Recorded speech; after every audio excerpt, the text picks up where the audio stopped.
Sometimes I think homeless people are a little too comfortable talking to me.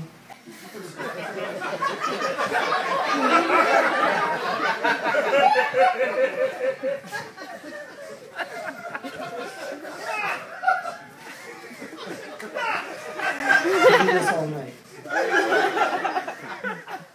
This guy came up to me and right out here on King Street earlier.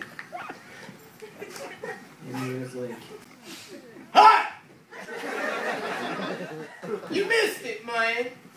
There was a guy out here earlier giving $100 bills away to homeless people."